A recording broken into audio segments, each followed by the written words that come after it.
My name is Rich Schmidt. I'm here with Jim Anderson. We're Patricia Green Cellars in Newburgh. It's December 10th, 2019. Thank you so much for joining us today, Jim. We do appreciate this. We'll start with the most important question of all, which is why wine? When I started back in the early 90s, it was still, just coming out of like being the cottage industry sort of version of the Oregon wine industry, and there weren't really jobs. I wasn't necessarily looking to be in the Oregon wine industry. It through hook and by crook sort of ended up that way, but I didn't study for it. I grew up in Maine, so there's no wine industry obviously there. So I'd moved out to Oregon because I'd gone to the University of Oregon for a year, my junior year of college, and decided I really liked it, and so I came back out here just to live in Oregon, and I got introduced to the Oregon wine industry the way most people interact with the Oregon wine industry, was just by going to wineries. And I had a variety of different things happen, the most significant of which was a friend of mine had a newspaper that he printed out of Cannon Beach on a monthly basis called The Upper Left Edge, and I started writing a wine column for him, and in doing so I started to meet some people, and I met the people who actually owned what is this winery. It was originally called Autumn Wind back in 1993, and I met Myron Redford of Amity Vineyards in 1994, and I worked a little bit of harvest in 93 in the tasting room here at Autumn Wind, and then worked harvest at Amity in 1994, and so was sort of how I got into it, but in neither case was it like, oh, this is like a career, like, Autumn Wind paid, I don't remember, probably sort of like minimum wage or something like that for what I did here. And then when I worked harvest, almost the whole harvest in 94 for Myron at Amity, he literally gave me a bottle of wine. That was it. So I wasn't expecting to have this turn into something, because it just didn't seem like it. I mean, there were a handful of wineries. There's probably 75, 80 wineries tops in the whole state, and some of those were down in Southern Oregon at that point. So, and they were mostly small family operations. There weren't really jobs beyond seasonal kind of things, tasting room stuff, and so it wasn't really a plan. And I happened to meet Patti through a friend of mine, and she had started a winery called Traymor in 1993, and I joined her. I met her through a friend, and we ended up hitting it off, and then you've got 25 years later. So as you started to learn about wine, write about wine, work in the industry, was there something about it that that brought you in? Was there something that appealed to you about it? I liked, especially, the harvest of 94 at Amity mostly with Tad Seastad, who's got his own operation now, but he was really the winemaker at Amity in 94, and it was myself, and there was a guy named Jonathan, and I don't remember his last name. He was a stage from Australia, and it was really just the three of us doing harvest. In the 3 weeks or so that I was there, I literally saw Myron one time. Myron was just on the road selling wine, and Tad was really not supposed to be the winemaker. I think he was getting paid $7.25 an hour to be the winemaker for a 10,000 case winery in Oregon at that time, and I liked the blue collar aspect of it. I grew up fishing, lobstering, and so the sort of hard work aspect of it appealed to me. I liked wine, and so I liked working harvest. I liked doing what I did, but it wasn't until I started working with Patti that it happened on some sort of full-time kind of basis. So tell me about that. You mentioned Patti at Traymor in the early 90s. So tell me about meeting her and sort of hitting it off with her and the next steps. Yeah, so I met her through a friend who had opened a wine shop, and Patti had she had started down at Hillcrest, and she in 1986 was just working with friends, transitioning from sort of one job, career, to whatever the next thing was going to be. And she had friends who were working at Hillcrest just picking grapes. And in 1986 harvest, she picked grapes at Hillcrest, and in 1987 she was the winemaker. So it was, just a different time back then. But I think they saw like the smartest, most capable person around, and even though she had literally zero experience with any kind of commercial winemaking, there was like, you can figure it out better than anybody else here who's even got training. And so she had bounced around after she was finished with Hillcrest, and she worked at Harvest at Adelsheim in 90 and 91, and she was doing some consulting work, and she got hired really not to be the winemaker and general manager of Traymor, but just to consult on some wines that they already had going from the 1992 harvest, which she advised them against bottling at all. But then she sort of fell into like, well, okay, we're going to go forward with this, and started the real Traymor operations in fall of 1993.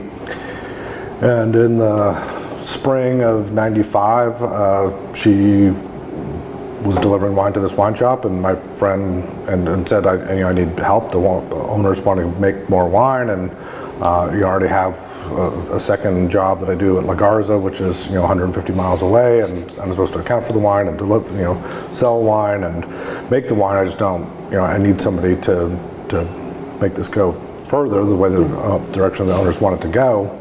And my friend was just like, well, you should at least meet the guy across the street. He's worked Harvest for a couple places, and I think you'd hit it off. And so we eventually, over the course of the next month or so, eventually found a day that fit for both of us in terms of meeting up. And basically it was it wasn't necessarily a one question interview. She always sort of referred to it as that. And basically the question was, the owner of this winery is a very, very conservative Republican. Are you going to be able to deal with that? And I was like, that's fine. And so she's like, okay, you seem like you're good, let's go. And so we sort of had gave ourselves like a 3-month trial to see if we were going to be able to figure it out between the two of us.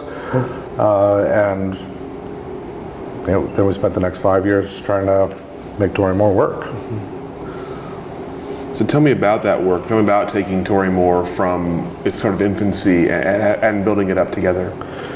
Well, I mean, it's so different back then. I mean, Traymor was located where Heater Allen is located now, which is on 10th Avenue, dead ending at the railroad tracks in McMinnville. And it's one thing now, they sort of call it there's lots of stuff around it that's really nice. The area just below it, like 5th Avenue has got bars and shops and walking around capability. But back in 1995, there was the rubber plant across the street, and homeless people on the railroad tracks, and that was about it. It was kind of slummy in its own endearing sort of way, but it was just a different, it was just different than the way things are now. But we had good fruit, and Patti was sort of naturally talented, and we just were willing to work crazy hours. I mean, the 95 harvest, we didn't really have the equipment necessary to deal with the sort of issues that harvest presented, which was a lot of rot and botrytis coming in, and we just literally sorted each bin by hand. There was no sorting line, so sorting a bin of fruit would, a 500-pound bin of fruit would take hours sometimes, and we were only making a couple thousand cases of wine, so it seems crazy the amount of effort that we put in. Now, I mean, the harvest took, I think, more time in 1995 for us to do, a few tons. I mean, 30 tons, something like that, 35 tons. We do 275 here now, and it's much easier. So you really had to be willing to stick it out in terms of the labor that went into it, because the equipment was so barren and non-existent in some cases for the actual production of high quality wine. And I look back on the unbelievably rudimentary nature of things, and obviously people have been around much longer than I have seen far worse than I experienced, but I mean, it was certainly a bare bones kind of operation. But unfortunately the owner had the old McDaniel vineyard, which was planted in 1972. So even in 1995, you're talking about like legitimately old vine kind of stuff, which would have been some of the oldest vines in the state of Oregon at the time. And Patti had sort of snooped around and found vineyards which have now turned out to be notable vineyards in the state: White Rose Vineyard, Easton Vineyard, which is now part of Eyrie Vineyard, and a couple other places, Murdo Vineyard, which is still in operation and has probably vines that are close to 40 years old at this point. So she had done a good job sourcing fruit, and so we had the basics of what you needed, which was fruit that you could turn into the very, very high quality wine. And so that was where we began, really, was having the ability to have a chance at making good wine. And then her and I got along really well, and she was willing to work like a crazy person, and I was willing to do the same. And so the harvest that we had, 95, 96, 97, would probably be identified as three of the harder harvests, and that they happened back to back to back. Wouldn't be necessarily what you'd want to sort of hang your hat on, especially coming off 94, which was a harvest that in some ways put the Oregon wine industry on the map. But in some ways that might have served us very well, because I think the wines that we made, especially in 1996, were extremely good, and we got noticed. And even though we didn't really have visitors the way we do now, and certainly weren't shipping wine across the country, but there was a small tasting room up on the vineyard, not really at the winery, but we had distributors, and we sold wine wholesale, and so we were kind of eking out a reasonable, we weren't losing too much money, I guess would be the standard. But for even if you start a winery now, the first 3-4 vintages, you're not exactly putting money in the bank. And certainly by the time we left in 1999, we probably the production was probably close to 6,000 cases. I don't really remember. We didn't we vinified the 99 vintage, but we didn't stick around for bottling it. So I'm not exactly sure how much production there actually was, but there was a lot of wine compared to what we had been doing before. And so it showed that things were going in the right direction. That from 1993, when she made a little over 1,000 cases of wine in 7 vintages, going up to 6,000 cases, which even by today's standard, we would be above average size winery in the state of Oregon. Half the wineries are less than 5,000 cases. So 20 years ago, we would have been like not entirely a small operation. So it was a good experience, because we got to work together for 5 years. We didn't necessarily do it on somebody else's dime. I feel like by the end, they were, I don't remember what the books looked like, but by the end, we were probably making, at least breaking even, and if not verging on, being in the black and making some money. So we had done, not something extraordinary. I don't want to say that like it was some magical thing. Obviously, other people have survived longer than we had at that point in the Oregon wine industry, but given sort of the crazy kind of beginnings of that place, which are really, really crazy, that it managed to survive, and flourish, and is now up in the hills, and has been around for over 25, close to 30 years now.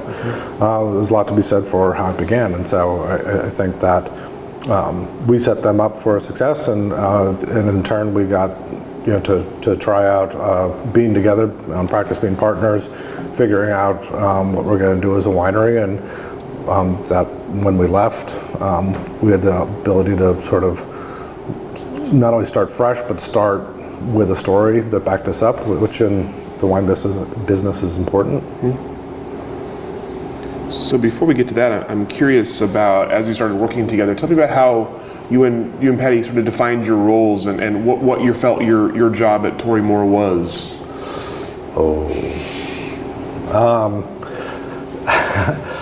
Patti was certainly the winemaker. I wouldn't pretend that was anything other than that. She was 5 feet tall and 120 pounds, and I was 6 feet tall and 180 pounds back then. And so she did the thinking, and I did a lot of like moving stuff around, which was fine. But there was also a lot of translating Patti Greene into Donaldson and Donaldson into Patti Greene. Donaldson, the owner of Traymor. They frequently had throwdowns on what was going to happen and what we were doing, and I had to like figure out how to like get them to understand each other sometimes. And that's one of the amazing things of how Traymor survived the two of them and their sort of explosive kind of relationship. And so we always thought, especially as it became apparent that we weren't going to be part of the long-term future there, that removing, because Patti and I didn't fight like that. I mean, she didn't really, she definitely had a large personality, but she wasn't a fighting kind of person. I think that Don brought that out in her a lot. But I think that, it showed that she cared. Like, she wanted to fight with him because she was fighting for what she thought was the best thing for the winery. And, he was a doctor. He didn't know anything about the wine industry. I mean, I'm sure he thought he did, but, definitely at that time he really didn't. So, she was fighting for what she believed was the best thing for the operations of the winery and the sales of the winery and how the winery was going to move forward most efficiently. So, she wasn't fighting him because she, was obstinate. She was fighting him because she was passionate. And so I think we both realized that once sort of that barrier was removed, that things could go a lot more smoothly if it was just the two of us and we didn't have to like, deal with anybody but ourselves. And that definitely proved to be true for sure. So tell me about, you mentioned, you kind of hinted a little bit at what the Oregon wine industry looked like at that time. Tell me a little bit about sort of your impressions of it as you started working in it and watching it sort of slowly grow in the 1990s. Well, again, I mean, the people that you mostly just had like the families, and there were some random people that had gigs, but for the large majority of it, there weren't real jobs. I mean, again, Traymor wouldn't have been one of the bigger wineries in the state, but we weren't certainly by the end a small winery. But the only two jobs there were myself and Patti, and then we would hire a couple of people for harvest, and that's sort of the way every place was. I mean, there are a handful of places that were bigger, but there weren't the sort of operations that we have today. And I mean, so many people didn't even know that there was a wine industry out here. I mean, even when Patti and I started Patricia Green Cellars in 2000, I met people, in Portland all the time that when I told them I worked at a winery, assumed that I was up from California. So, that's not that long ago. We're talking about 20 years ago at this point. So back in the 90s, it was much more the Wild West. I mean, it's crazy to think how not long ago that really is in the grand scheme of things, but I mean, everything was done with duct tape and baling wire, and hoping that you had some unemployed or semi-employed friends that could fill in for bottling days, and had a month off from whatever job that they weren't doing, and could work harvest. I mean, there weren't like people who had gone to school that were looking to have wine, whether it be in Oregon or somewhere else, be some sort of career. I mean, that just was barely the case at all. And so it was, there were no resources really available. You had to make do with what you had, and you probably didn't have the money to get things that you really needed and wanted, and you didn't have money to pay for other staff other than the absolute bare minimum. And so you really had to be not only passionate about making wine, but you had to have an entrepreneurial idea, because banks weren't interested in the Oregon wine industry, so you had to at least come close to covering your nut, because it was it was just a very different time back then. And so you can look back fondly on it as like those were such great times, because people, I think you're much closer with other people in the industry because you had to share so much information and like share equipment and work to help each other out, where everybody isn't necessarily completely independent of one another, but I think there's a lot more just like self-reliance. Wineries are standalone kind of operations, and you're busy enough with whatever it is that your winery does to make it happen that you don't necessarily have time to go down the street to figure out what somebody else is doing and sort of trade your time and knowledge for their thing that they want to borrow, and then later on they'll come over and trade some time and knowledge for whatever it is, the thing that you have that they want to borrow. There's been an element of like, I don't think it's as tight as it used to be. I mean, I certainly don't know, I probably know more people now than I used to, but I know a way lower percentage of the operations and people within it, and that's so you can look back and be like, oh, the good old days, but honestly, this it's much more of a golden age now. I mean, the wines are better. There's a broader selection of really great wines. As much as pricing has gone up, in the grand scheme of things, I think that if you just looked at basic inflation, Oregon wines probably are barely even at it. You can still get really good wines from Oregon for $25 or less. So, if you went back 20 years and wines were $16, $15, the price of good Oregon wine is still relatively affordable, I think. But it was just it was a different time. People on average, as much as there's young people working for wineries now that are motivated and looking to become winemakers at some point in the future, whether the winery that they're with or starting their own thing. I think overall it was a younger industry. I mean, I think there was way more partying than there is now. People, it was, I don't know, maybe it was more fun and less of a business. You sort of have to be, more stand up and be serious, for a variety of different reasons. And back then it was, a little bit more casual and a little bit crazier. And so, it's fun to look back on it, but it's kind of like looking back on your days in college. Like, that was fun, but, I probably wouldn't want to do that right now. So tell me about your decision to leave Traymor to start this place. What initiated that, and what was your plan at the outset? What was the plan for the future? Oh, they had gotten very tired of Patti and I at Traymor. Whether they were tired of her, they were tired of me. They changed the locks one day without telling us, and then came down and gave us the keys anyway, and claimed that there had been a break-in, and so that's why they changed the locks. But they'd also, toward the end of the '99 harvest, hired a consulting winemaker to help Patti, a guy named Bob McRitchie, and I think Bob's moved on not only from Oregon, but I think he's moved on from this plane of existence. And Bob had been around the Oregon wine industry for quite a while, but in terms of just like what he knew about wine and what he could bring to a winery, he couldn't have held a candle to Patti. So the idea that they were going to bring him in to teach her something was, it was nonsensical.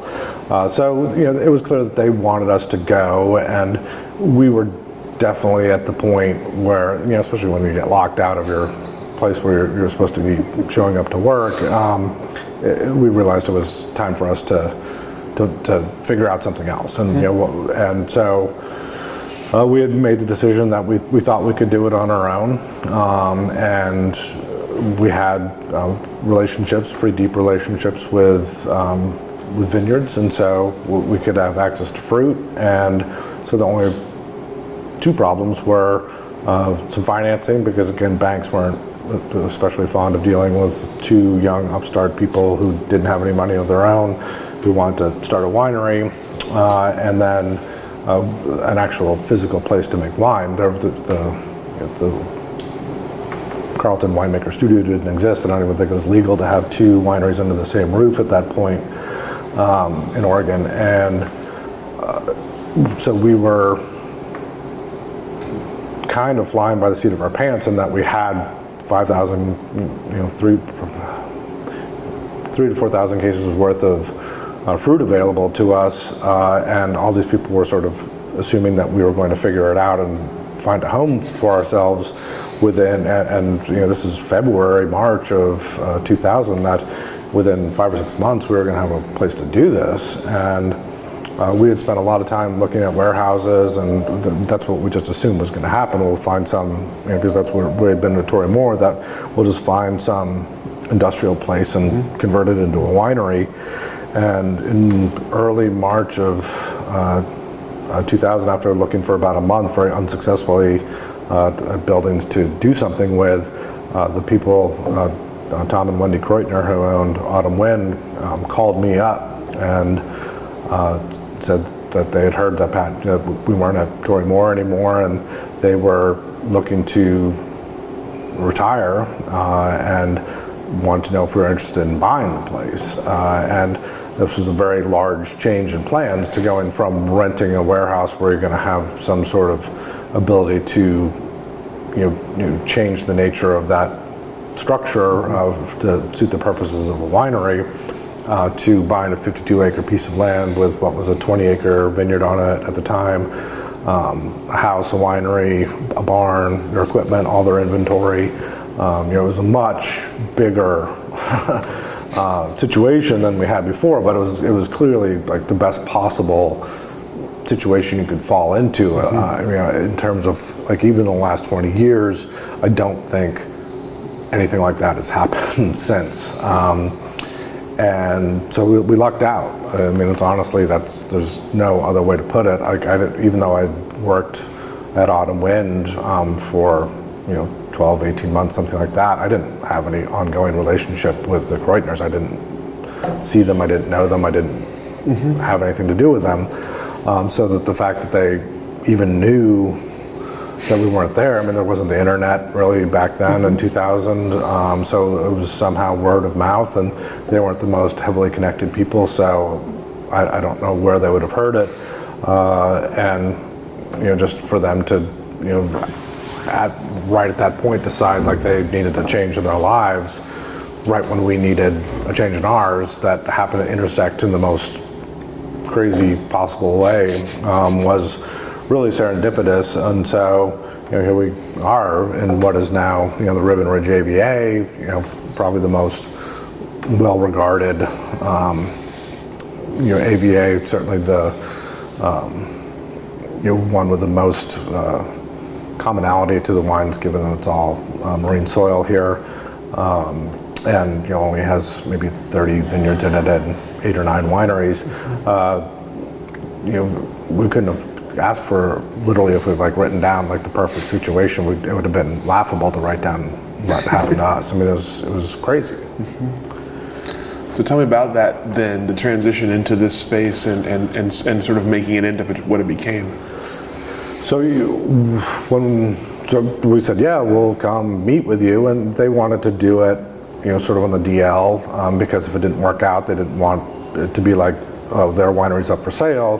Now I don't know how much, because so many Oregon wineries have sold and transitioned from being independent ownership to something like Jackson Family Estates, buying places. It's not that weird now, but back then it was a little unusual, and I think they felt like, if we're seen as the winery that's for sale, we're gonna, our sales are going to potentially take a hit, and so we're like, yeah, we'll just do it on the, we won't tell anybody. And obviously we had an investor, and they had an attorney, we had an attorney, and so it was a fairly small group of people that knew what was going on, and we sort of had this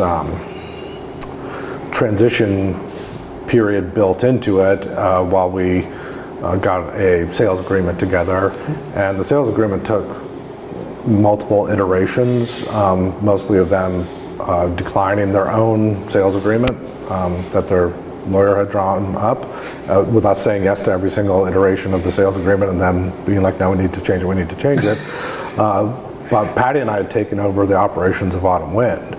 And so we were running in the spring of 2000, we were running Autumn Wind and bottling their wines and making decisions for them as if we were going to transition, but if it didn't work out, they could still theoretically come back. But when we signed up for this in March, we just assumed like, oh, we'll sort of be like their employees, like we'll do the work and they'll just be doing whatever. They, like literally the day after we signed this agreement, they emptied out the house and were gone. And we don't even know where they went. They were just out. And so we were like, they're definitely like, this is happening. Like, this is very clearly happening. They're not moving back in. They moved all their stuff because they lived in the house that was on the property, and they emptied it out. There was nothing left. They were out. It's like, so you don't move all your stuff out and like move it all back in. So it was very unusual, especially given that they then took, the sale didn't actually happen until July. So it took, 3 months of going over not a very complicated sales agreement, but eventually it went through, and July 23rd, 2000, we ended up buying the place. So we had to,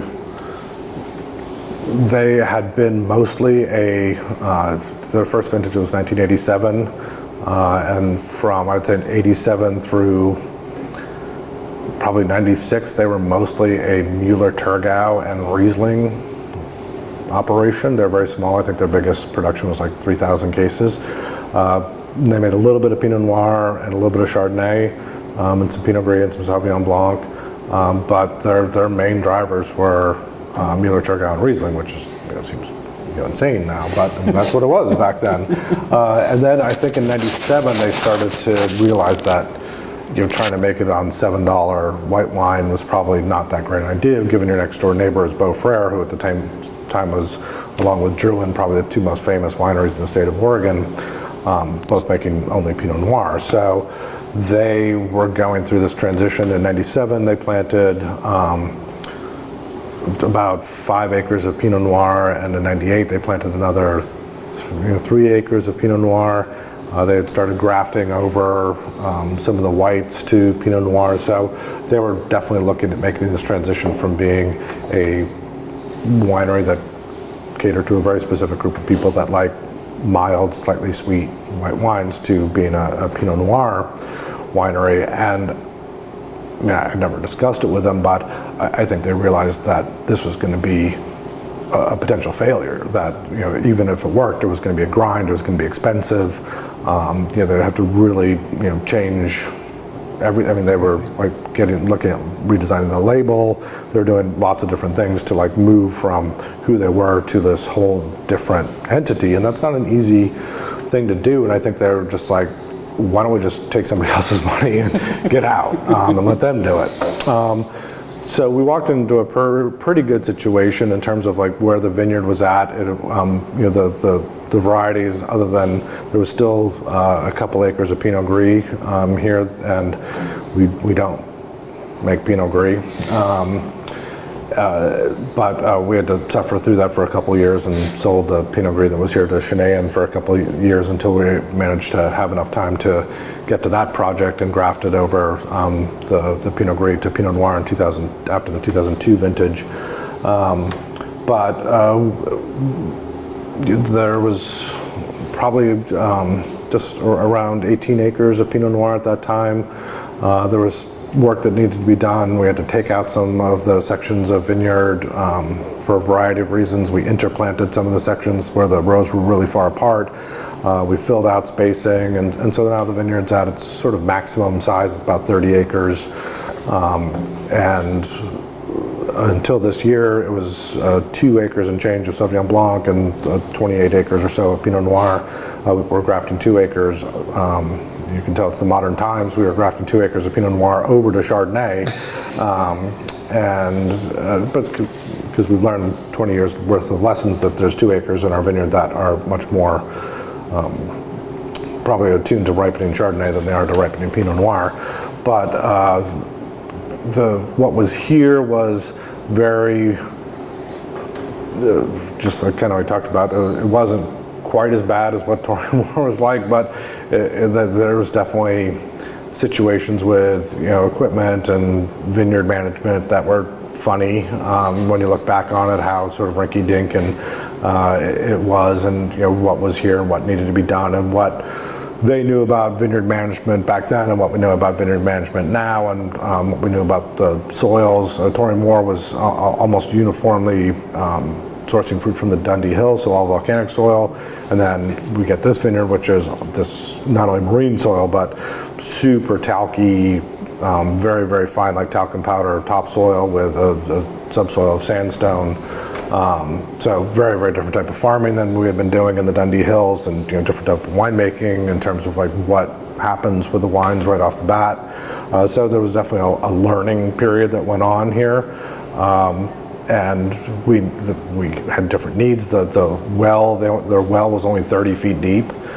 So I mean, if you did more than 2 things with water at the same time, you instantly ran out of water. So we're constantly running out of water in the 2000 harvest, and so we had to, we were drilling a well, and so we were getting, running power up the side of the hill, and we were doing all sorts of things that I would shudder to think about us doing now, and they would be so much easier to do now than, but back then it was just like if you wanted to run power up the hill, like you had to like do the trenching and sort of get everything set up for them to do it. Like it was just different times. A lot of the infrastructure type companies that are around didn't deal with wineries in the way that they would now. So there was a lot to be done on a 52-acre piece of land, but it was, again, you couldn't have asked for a better situation. So what was your initial goal when you two opened? Did you have a timeline in mind? Did you have this is what we're going to be in mind, or did that kind of evolve over the years? Oh, on the hope that our accountant and financial partner don't see this. I don't know that there was like any sort of grand plan. I mean, we just assumed that we could take what we've been doing at Traymor and make that go forward. We had already come sort of loaded with fruit from other vineyard sources, and then this vineyard was much bigger than any of the, it was as large probably as all the other vineyard sources we had combined. So in our first year we were probably 5,000 or 6,000 case winery right off the bat, which most wineries don't even do now, let alone 20 years ago. And we still had all their inventory that we had to sell too. So it was good in the sense that we had cash flow, because even though we were probably selling their inventory at less than we paid for it, we had paid for it by financing it, whereas we were selling it and just getting the cash. So it gave us operating money. We had this one sale. It was like the big last push on the autumn wind stuff. I think this was probably in the spring of 2001, early spring, where we're getting to release maybe some white wine. There was Sauvignon Blanc planted here, and we're going to do futures and starting in April or May on our Pinot Noirs. So we still had like the last of their inventory, and we just like everything. Some of the wines were like $2 a bottle, and we were down there in the winery and just getting set up and getting ready, and we just assumed like some people would show up, and I opened up the door and there was a line that was like 100 yards long.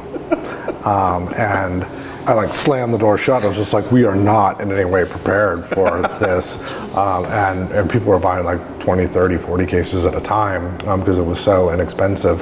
And it was great because we like cleared out all this wine, and we were ready to go with our stuff. So, but in terms of like what is Patricia Green Cellars going to be, I mean, if you had asked, if you told me in 2000 what we're like now, it would have been like no way I would have believed that. But I think a lot of people would say, if you look at your winery 20 years ago, would you believe where you are these days?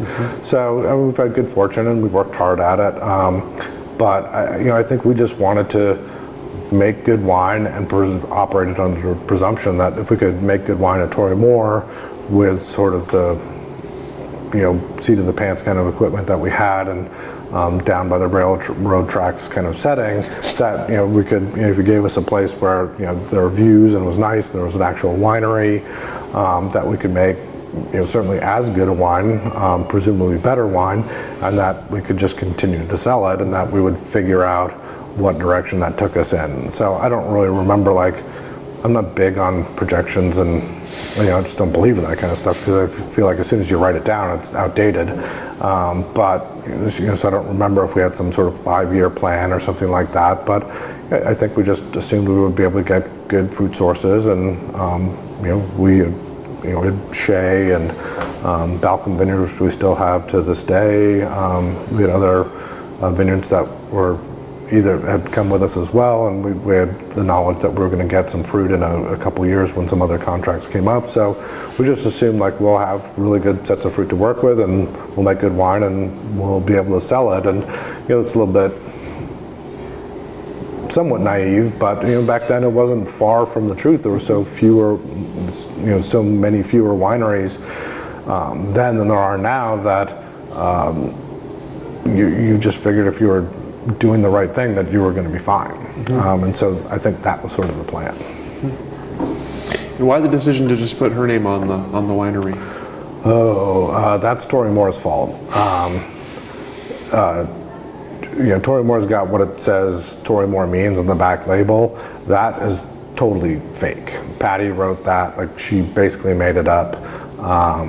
And the downside of her making up this little story about what Traymor means was that then we were both stuck with having to tell that story for the next several years, and you just got so tired of telling this fake story about Traymor, and especially towards the end, because Tory is also it's a name, there's Tory spelling, there's Tory Hunter, there's men and women named Tory, and so people would call and sort of assume that Traymor was somebody's name, and they would, if they asked her if she was Tory, she just started saying yes toward the end. So she was really, really tired of telling the Traymor story. So when we left, it was just we can't do anything that's that, because then we're just going to be sick of our own story right off the bat. And we wanted to, if there was any sort of actual plan in place, we definitely thought of, we didn't think of ourselves as a Burgundian domain, because I don't like it when people say, we make wines in a Burgundian style. What I mean is that our respect for the wineries from Burgundy and the wines of Burgundy want us to operate like a domain like that. And most of the domains in Burgundy are named after a family. And so it just sort of made sense that she was definitely famous by Oregon winemaker standards, and so it was Patricia Green Cellars. She did the last thing she wanted to call was Patricia Green Cellars. Honestly, that's not what she was looking for. That's not how she rolled. She was not big on being the face of the operation in that kind of way. But that was really the best and only choice for what to call it. So tell me about, especially as you had kind of developed at Traymor and what you brought here. Tell me about your sort of winemaking philosophy and how you sort of complemented and differed from Patti's style.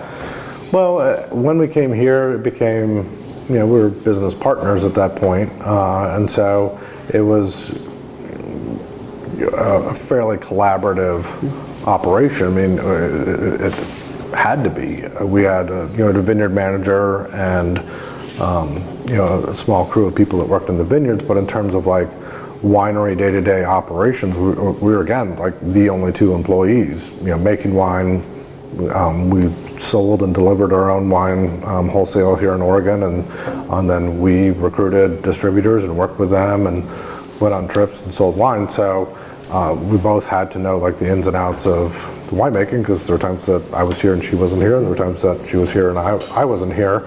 And then during harvest we would hire like 2 people, maybe 3 people to do harvest with us, and so there would go sometimes days where we barely saw each other because she would be out looking at vineyards and I'd be sort of running the show here. So we had a very sort of psychic relationship in the sense that I kind of knew what she wanted and she could trust me, and I knew what she was doing and I could trust her. And so it was a very, very team-oriented kind of concept. So even though that she's passed away in 2017, a couple of years ago, what we were doing with the wines had evolved from 2000 to 2017. I mean, we've just gotten, if you don't change over the course of time, it's crazy. Like, we had better equipment, we had better fruit, we had older fruit, we had better knowledge of viticulture, we had better knowledge of enology, we had tasted a million more wines, we had experience with vineyards where I've been making fruit instead of 2 or 3 years with them, we were up to 15, 20 years with them. So we had evolved our processes over time, and I think we were making some of the best wines we were making were now, 2015, 2016, 2017. Were probably 3 of our best vintages. I don't know if they were our best vintages, but certainly if you look at like the amount of wine that we're making and on the strength of the top end wines, I would say we had really evolved. And so even though she's passed away, like what we're doing now isn't any different than what we were doing before. And yes, we've evolved 18 and 19, and I'm taking on the challenges of those 2 vintages, but we would have done that if she was here or not. Everybody thought we were like I was Mr. Green or something like that, because we're so tight that way, but we were much more like brother and sister in a way that, we've been together for half our lives basically, making wine together. So we had developed a relationship where we knew what we wanted to do and we didn't really have to even talk about it that much. We had very similar palates and we wanted a certain type of wine, and we were willing to go about sourcing vineyard sites that allowed us to have different expressions, because we didn't want the wines to be about us. The wines are about these special places here in Oregon, and so we were able to source fruit from some of the best vineyards in the state and show off the nature of those places. So we weren't like being hardcore about like, oh, this is the winemaking style here, because the style is really determined by where the fruit comes from. So in terms of like what the winemaking was like, what it is now, her no longer being here, that's largely not important. It was the figuring out how to work together and what we're going to do, and just learning on a day-to-day basis, sometimes from each other, sometimes from other people, sometimes by doing things right, sometimes by doing things wrong, and just getting to the point where we've gotten to. And so I think it's probably not different than a lot of wineries, but maybe somewhat different in that we until she passed away, I think we were probably the longest existing winemaking team where there wasn't a husband and wife or family relations of some sort. That were just like straight friends and business partners that have been together for 25 years. Usually, if you have a situation where it's not family or marriage that's bonding people together, somebody's going to go on and start their own thing, and there was never that kind of pressure with us because we had a very collaborative kind of operation. So as you mentioned kind of the special places in Oregon and wanting your wine to kind of evoke those special places. So can you describe sort of what you would hope someone would taste in a Patricia Green Cellars bottle of wine? Well, I mean, once we got to, I don't know, maybe 2010, 2012, 2013, I think we got to a point where it was less about, just making wine from the vineyards that we had to like really searching out and sourcing the best fruit that the state has to offer. And we were fortunate that we'd been, had fruit from, we started with Shea Vineyard in 2000, and we went for 5 vintages with them. We had fruit from Seven Springs Vineyard. We went 5 vintages with them. Different reasons led to those relationships not going forward. But by 2012, we had vineyards that we had worked with for a considerable period of time. We started getting fruit from Freedom Hill Vineyard in 2012. In 2015, we added fruit from Medici Vineyard, 17 Highland Vineyard, 2018 Ridgecrest Vineyard. So over the years, we've been able to stockpile fruit from some of the most famous heritage vineyards in the state, and that's what really became important to us. I mean, Patti was definitely old school. There's not many people that are older school or older souls than she was, and I definitely had that sort of mentality as well. And so having these vineyards that were not only great vineyards but also part of Oregon's history, and had people that were the Durants planted their vineyard in 1973. They still live on the property. They still farm it themselves. The Duchesnes planted Freedom Hill Vineyard in 1982. They still live there. Their son farms it with them now. Hal Medici planted that vineyard in 1976 originally. He still lives on that property. Having those kind of vineyard sites were what became really important to us, because not only did we think that we could make the best possible wine from these older vines and have fruit from people who really love these places, not just as like it's my vineyard asset, but it's my home, it's where I live, and have these be the places that really helped start the Oregon wine industry, became really important to us and remains important to us to this day. I mean, that is the focus of this winery. In 2017, 2018, we bottled 27 different Pinot Noirs each vintage, and they're all about these individual vineyard sites and sometimes blocks within those vineyard sites. And I think if you come to Patricia Green Cellars and taste, what we want you to taste is not Patricia Green Cellars. It's these individual places, and we will describe in painstaking detail the geology and topography and the what we believe to be the concept of terroir for these each individual places, and the blocks within these individual places.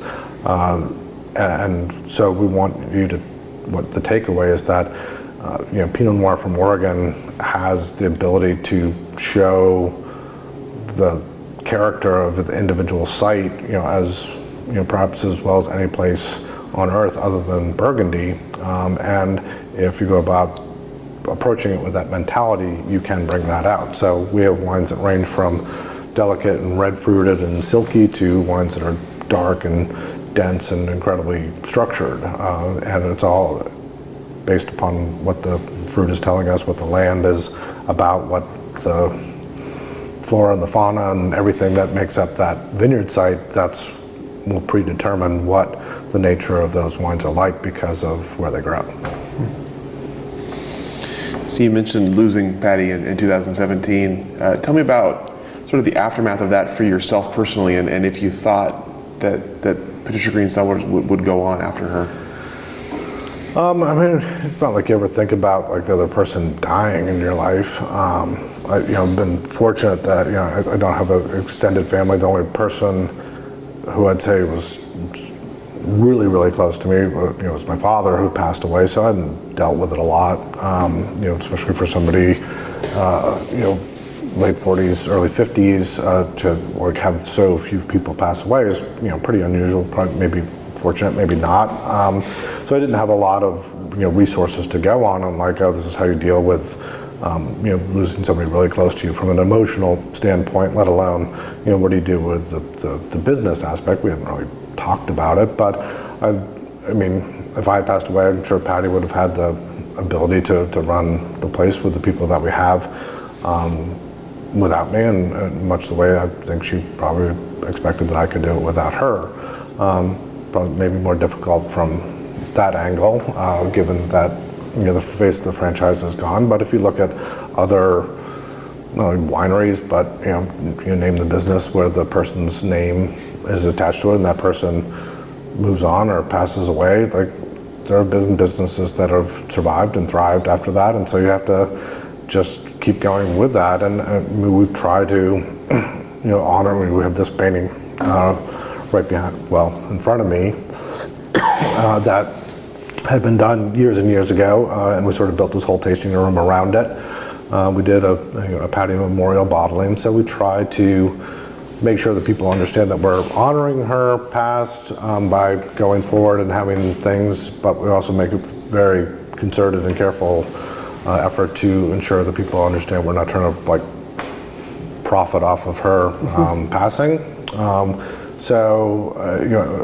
I think that we've done a good job in the couple of years plus of striking that balance, that people know that this is something that Patti created, and that we're going forward, and that things are really no different than they would have been if she had been around at this point. I mean, the thing that sucks is she was only 62, and it's not like we're rolling around in money or anything like that, but we've gotten to a point where she could have done less in terms of like being here on a like day-to-day basis, working on a concrete floor, doing the hard work that a winery of this size involves, to being a little bit more like in your 60s and getting to back down a little bit and sort of enjoy the fruits of her many years of labor in the Oregon wine industry. So I mean, that's the worst part of it, is that like when we're just like at the point where you have the kind of success a small winery can have from a financial perspective. She wasn't necessarily around to benefit from that in a personal kind of way. How about for yourself personally, and sort of rebalancing yourself after having this kind of yin-yang for 25 years? The fortunate thing is that you have a good group of people that work here who really put their nose to the grindstone. Our vineyard manager has been here since 2006. My cellar master has been here since 2007, and director of sales since 2014. And everybody stuck around, and it was definitely hard for that from 2017. I mean, it's gotten easier, but it still comes with its hardships all the time. But the first year was really tough. We had to deal with people not knowing, and you think like after 8-10 months that most everybody knows, but occasionally you run into somebody and it was clear that they didn't know. And so then you'd have to not only deal with it from their perspective, and two things would happen then, like they find out Patti's dead and they're, as crushed as people were who found out like the day of, but then they also have this like sort of embarrassed kind of aspect to it, that they, that they didn't know, and feel like they want to apologize to you for not knowing about this, which is crazy. I mean, it's not their responsibility, obviously, but then you have to deal with it again of like this emotional upwelling of dealing with it yourself, but also dealing with it in terms of like providing sort of an emotional assistance to this person that's just found this out.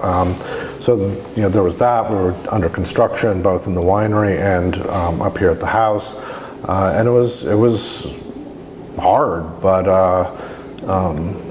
we've kind of come around the corner on all those things, and we were just fortunate to be in a situation where I think people had really good focus on getting through this. We had customers that believed that we could continue to go on and continue to support us, both from people who've been longtime customers who have come here for years and years and years, to our distributors who felt like this wasn't going to be the end of the operations. And so did we know exactly what was going to happen? Certainly there was no way to predict that it was going to continue to be successful. And of course, I'm sure everybody here had sleepless nights about what the future held at that point.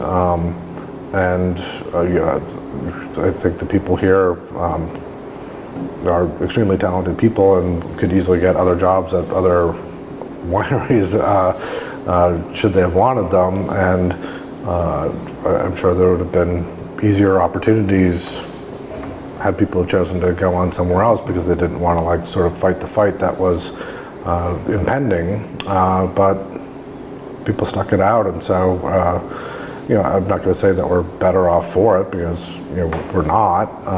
Having Patti here would be great for any number of reasons, but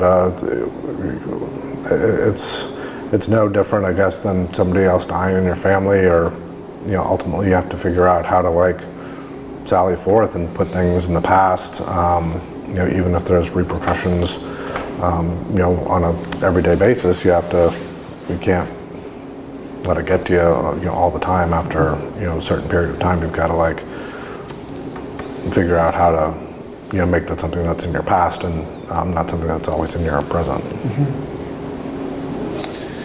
So one of your 2016 Pinot Noirs was a 100-point score in Wine Enthusiast. Tell me about what that meant to you, and maybe to the brand, if anything. It didn't mean. It's very nice. I'm not going to run it down. We've never been the winery that like sought out points. In fact, Patti and I went years without submitting wines really to anybody but Steve Tanzer and Josh Reynolds at what was the International Wine Cellar, and now is part of Vinous.com. Part of it was Patti's fear like that would something actually happen. She was already shy of the limelight as it was, and certainly didn't want to have to deal with anything like that potentially coming up. It sounds weird, but like that was really not something that she wanted. So we did very, very little in terms of active promotion of the winery, and almost nothing in terms of submitting wines to publications. As time went on, we sort of were convinced, and I convinced her, and that we could do a more broad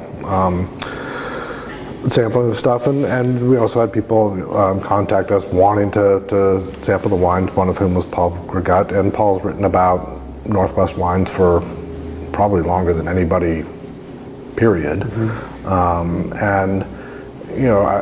Patti knew Paul, and I've known Paul for a long time, and we felt like he wasn't, and he came here and talked to us, and it's not like he tasted the wines right here and reviewed them, but at least you felt like somebody who was invested and interested, and so he was one of the first people that we started dealing with in like sort of the new era of us submitting wines to other publications, and that's where the 100-point score came from, and so it's nice, I think, that ultimately some Oregon winery was going to get a 100-point score from some, whatever you think of the Wine Enthusiast or wine publications in general. Some Oregon winery, some Oregon Pinot Noir winery, that is, was going to get a 100-point score. I believe that it's been done by what people think of as a Washington winery with Syrah on the east side of the state. Cayuse, I believe, has gotten a 100-point score. But for a Willamette Valley-based Pinot Noir winery, it hadn't happened, but it was going to happen. Pretty much every region's got it at some point, and so it was just a matter of time. And it's nice to be first. It doesn't hurt the cause in any way.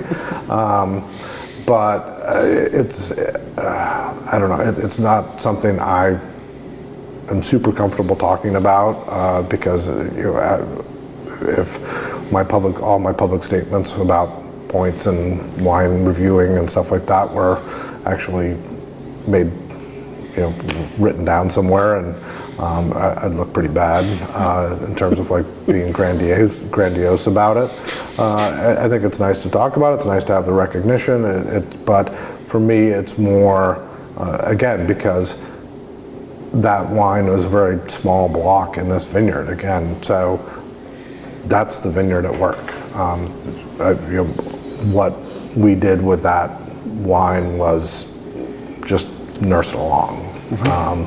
So we had great growing conditions in 2016. It's a great section of the vineyard. We had, even back in 2000, when this vineyard was sort of in rough shape, we identified that as probably the best section of the vineyard. Certainly at that time, it was clearly the best section of the vineyard, and to this day remains one of the top sections of this vineyard. And so it's been bottled on its own mostly over the from 2000 to through 2018. It's probably been bottled 13 or 14 of those vintages. So it's a special place on the hillside.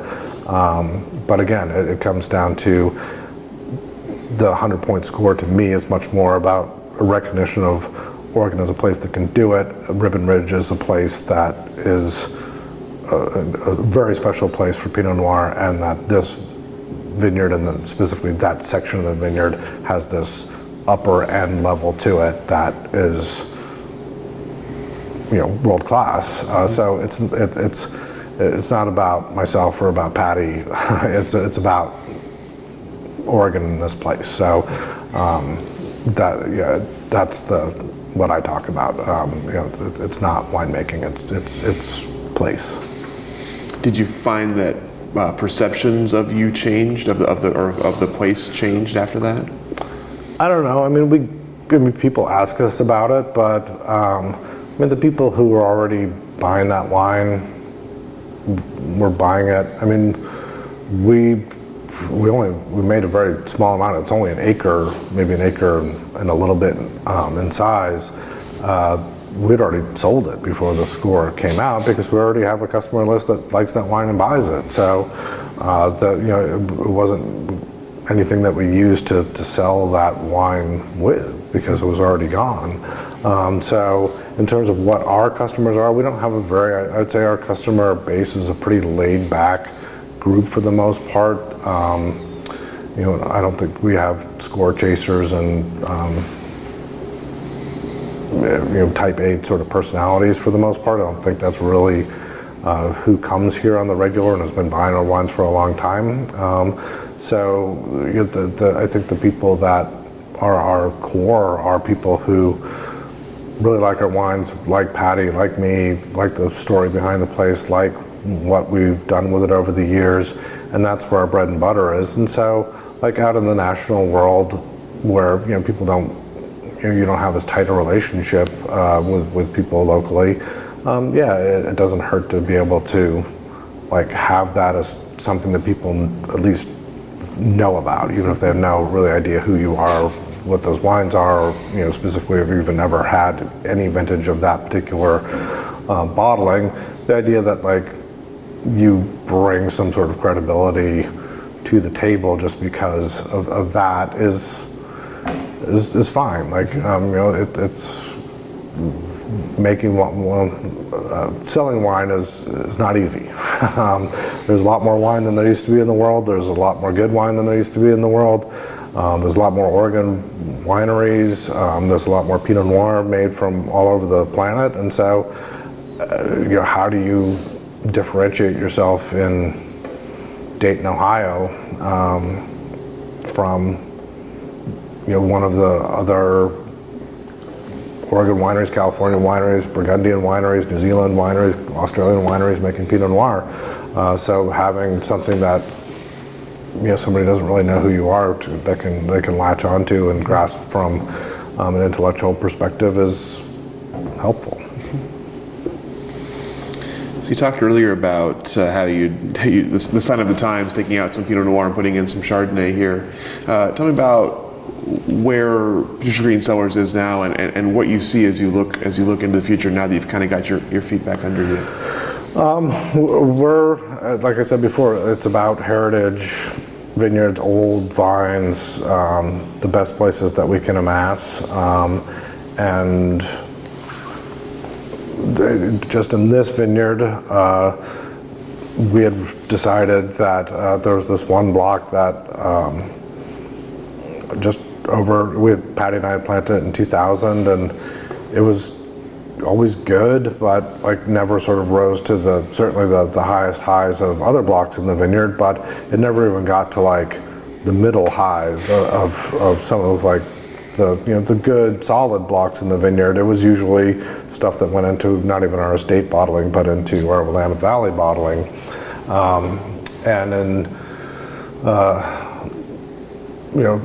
I think agriculture is slow, and sometimes sections of vineyards take longer to come around, and so like if you're just making decisions like every 3 or 5 years about something, then you probably haven't waited long enough. And so we waited. Our first crop of that was probably 2003, and so in 2018 we did an experiment where we divided the block in half, and the upper part of the block was clearly superior in terms of like the wine that came off of it, and everything was, we tried to keep it as commonality between the two blocks in terms of like we picked it all on the same day, like we didn't do anything different from one block to the next, and our premise going in was that the top of the block was going to be very good and the bottom of the block was going to be less good, and that was the case. And so we had started, we took a long time off from making Chardonnay because frankly we were bad at it.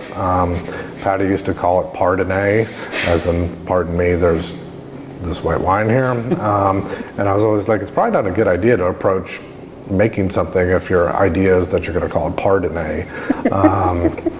And so we stopped in 2009, and from 2009 through 2014 we didn't produce Chardonnay. And exactly in that time period, we saw people starting to make really good Chardonnay. In fact, the vineyard we were getting fruit from, a vineyard called Four Winds Vineyard out on Baker Creek Road in the McMinnville AVA, we were kind of blaming for our failings of Chardonnay, that it's just not a good site, like it's just, there's parts of the vineyard that produce good Pinot Noir, but it's just not a good site for Chardonnay. And also, I believe it was Wente clone, that, it's just Wente clone, and it's, the Coast Range, it's just, it's California clone, it's just like, it's not us, it's that fruit. And so we kept buying the Pinot Noir, but we told the owner, John Steinhardt, that we would help him, find a home for the fruit that we weren't taking. And Tyson Crowley was Crowley Winery was looking for some Chardonnay, and so we hooked him up with John. And in 2009, Tyson made a really great bottle of wine from Four Winds Vineyards, and so it's very clear. It's just like, wow. I mean, it's hard because it's just like, wow, we sucked, and he made like something that's like 5 times better than anything we made from there. And so you have to like look in the mirror and just be like, you blew it for a decade, and never got it right once. And he in one try like produced some good stuff. And so it wasn't until and then Tyson, and you've got Ken from Walter Scott, and you already had John Paul of Cameron and Marcus Goodfellow, and I could go on and on and on. You could name several more people that started making really good Chardonnay sort of in that 5 or 6 year period. And it's tough to like be like, wow, we made crappy Chardonnay and now we don't even make Chardonnay, and all these people that we consider colleagues and cohorts and friends are making good Chardonnay. And so when we got a chance at some fruit from Durant Vineyard with some vine age to it, vines planted back in the early 1990s, that maybe could go around and like basically steal all my friends' ideas about more modern approach to Chardonnay production than we had. And so in 2015 we started making a little bit of Chardonnay from Durant Vineyard, and we still make a little bit of Chardonnay from Durant Vineyard, but we're confident enough that what we do has translated into much better Chardonnay than we were making before, so that we couldn't actually lose 2 acres of what would be the least productive block in terms of quality and actual return on your investment in terms of that land being planted, and moving it over to Chardonnay, and that you can do something interesting with it. And there's not a lot of Chardonnay planted here in Ribbon Ridge. So it's a little bit of a unique phenomenon. Most of Ribbon Ridge is obviously Pinot Noir. I mean, most AVAs in the northern Willamette Valley are obviously mostly Pinot Noir, but I think Ribbon Ridge is especially high, given its small acreage in Pinot Noir for obvious reasons. So we're looking forward to it, I think, to be something unique. It's a big turn from it won't be Partenay. It's not Partenay. Sorry, Patty. Do you have other thoughts going forward on changes you'll make or size changes, or are you just going to kind of keep on keeping on? No, I mean, I think we're roll with what it is that we get. I mean, I'm always looking for the next, acre, 2 acres. 2019, we got 1978 planting from Chala Mountain Vineyard, which is Dick Erath's, the vineyard he first planted in the late 1960s. When he moved to Oregon, and he planted in 1968, 1978, and unfortunately we don't get the 68 block, which they should sell to us, but we get the 1978 block.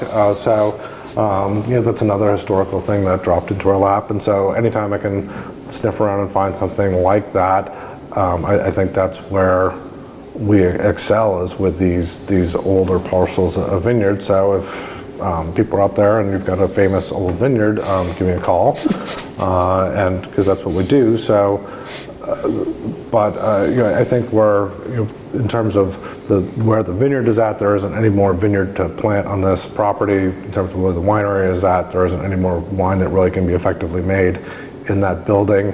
I don't have any interest in going off-site or contracting out stuff. That's just not who we are, and don't really have any desire to be. So we're, by Oregon standards, we're a quasi-large winery. We're 15,000 cases or so. So in the grand scheme of things, we're more than half the wineries in Oregon are less than 5,000 cases, where they all would look at us and be like, "You're a big winery."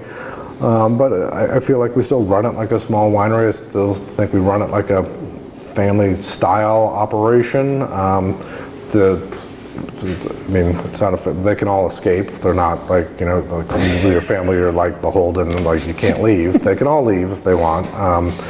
But it's a good group that's very comfortable with each other, and so I think that we've got that going forward. That we've got people who feel like that they see the results of what they do translate into things happening here. We've built a tasting room, we've done stuff in the vineyard, we've done built other things on the property, we've added on to the winery, we've gotten equipment. I mean, everybody can see the changes that have happened here in their however long they've been here, and I think that everybody's empowered to be creative and do what it is that they do, and nobody's micromanaged about anything.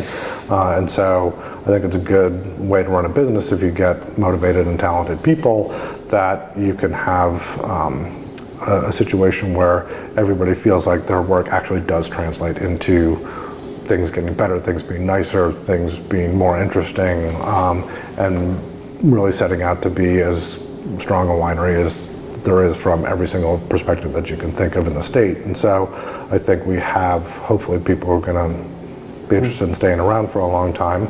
But I don't know, it's not Disneyland, it's not Napa, it's not anything like that. I think Oregon's great. I think Oregon's one of the special places in the world.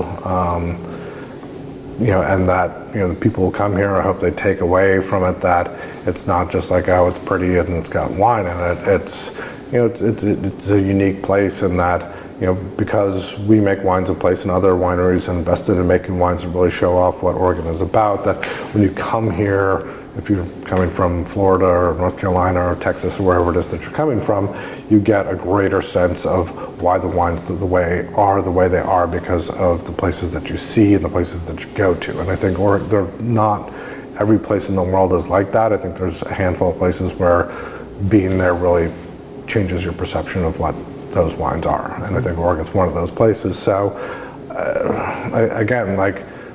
domains in Burgundy, some of them have been whatever size they are for generations. The change is subtle and slow. over time. And so I think that's where hopefully we'd be at, is that we just move forward, I don't know, sort of like a shark swimming in the water, like it's slow and things happen, but ultimately it's just like a process of you keep going and you don't really stop. But I don't think there's big changes ahead. I think we're at the place where we're comfortable being at, and I hope that we're an asset to other Oregon wineries, and I hope other Oregon wineries are an asset to us. I think there's give and take in the Oregon wine industry, and I hope that we do right for other people, and that the sort of karmic wheel moves in a positive direction, and that it's brought back to us as well. But I'm not, this isn't a winery about fancy things and change. It's about good, honest wines that are sourced from the best vineyards in the state. What about as you look at the industry more in general? You talked earlier about some of the changes you've seen from kind of fun party place, casual place, to a bit more business-like. What do you see as you look ahead for Oregon wine? What is it going to look like down the road? Oh, I don't know. I mean, if you get to the point where you start reading articles about wine, they're only served to terrify you about the people who buy wine are getting older, and when people get older, at some point, even though they have the financial resources to buy wine, they either own enough wine, or they're cutting back on drinking, or just casting off material stuff to an extent, and that this new generation of people aren't interested in wine, or not as interested in wine. Have financial resources, they're saddled with college debt, doing different things. They're more into experiential kind of situations. So if you read stuff like that, it's just like, oh my God, how is things going to survive? But people still listen to Beethoven and Bach, and people still go to the Louvre, and the classics endure. And so and Pinot Noir is that. People ultimately, if you eat food and drink alcohol, you're eventually going to come to Pinot Noir probably. And I think that's one of the legs up that we have, is that you can't really successfully grow Pinot Noir in lots of places on earth. There's other varietals that work well in almost any kind of setting, or more the settings that are generally available in terms of the kind of warmer weather that a lot of vineyard situations are located in. So having Pinot Noir sort of as your calling card is to Oregon's advantage. There's not a lot of it by the relative standard of the wine industry, and there's a pyramid, and there's a bunch of okay wine at the bottom, and then you start moving up the pyramid, and at the top is the best wines, and there aren't lots of those, and the demand for the best Pinot Noirs in the world has always outstripped the supply of it, at least for the last 40 years. And I don't think that's going to change. So I think that as long as Oregon doesn't get invested in a race to the bottom, which you see a little bit of going on, and that the desire is for the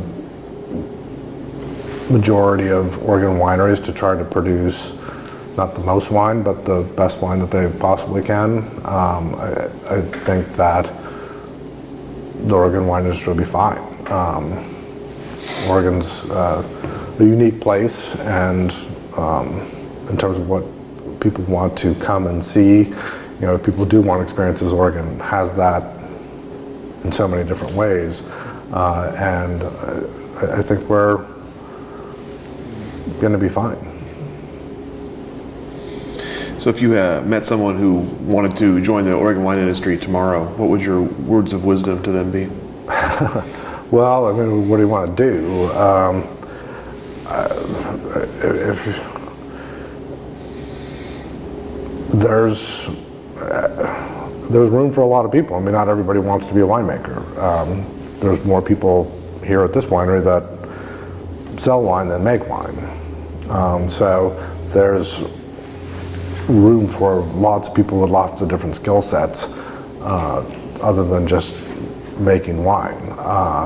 The place where I think that there's never enough people, and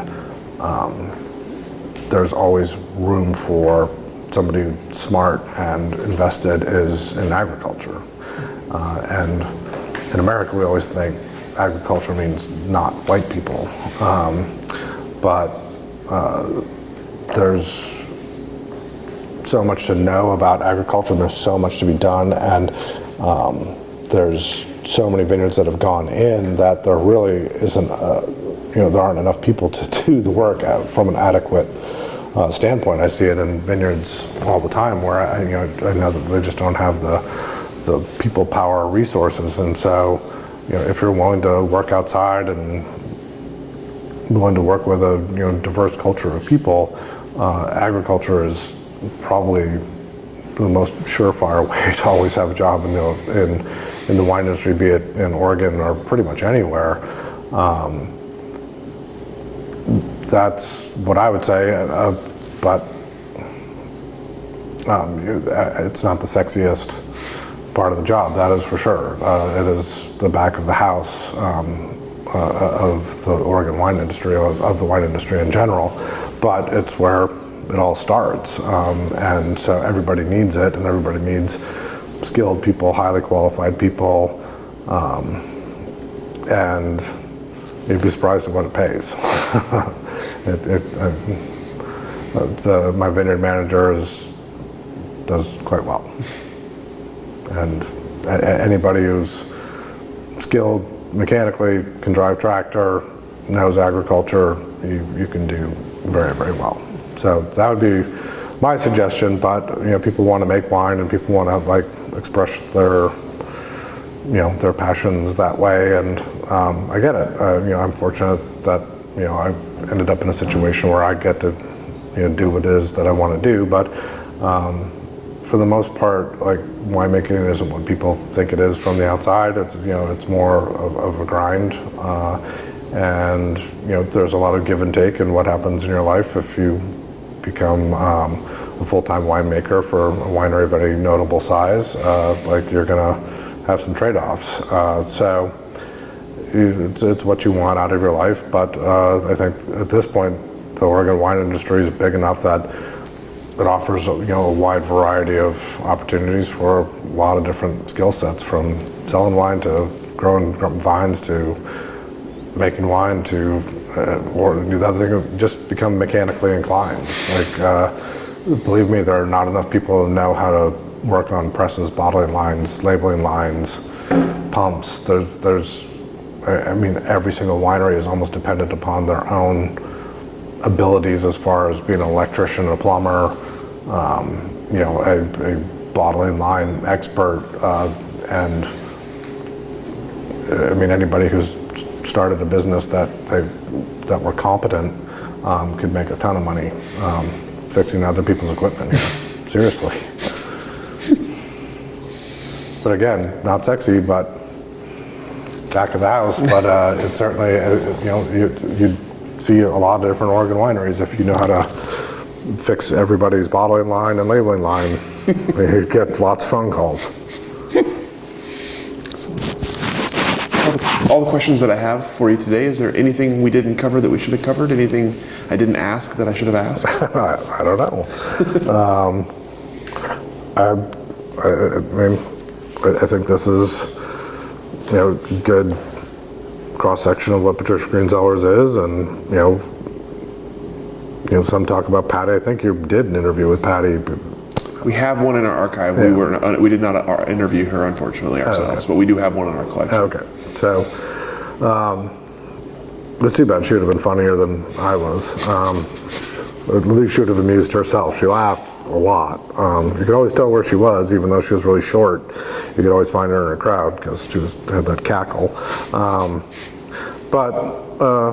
I mean, I think that, I don't know, I have a hard time like being good, like, oh, I'm not the best like seller of our winery or wines, I think, because neither Patti nor I had like we make the best wines, like we're the best winery, like we just never viewed it that way. And so like we're probably in terms of being like a pitch person for the winery, we're always kind of tongue-tied about it because I don't know, I don't enjoy talking about myself that much. So having a cover all the bases. I don't know. Like it seemed like a pretty effective. Like if you want to know something about Patricia Green Cellars, I mean, this covers it. And if you need to know more, you can just go to our website, and they'll probably give you the rest of it. So I think that's about as good as it gets. Perfect. Then, well, thank you so much for sharing your time today, sharing your stories and your memories, and we'll go ahead and let you off the hook here. Okay.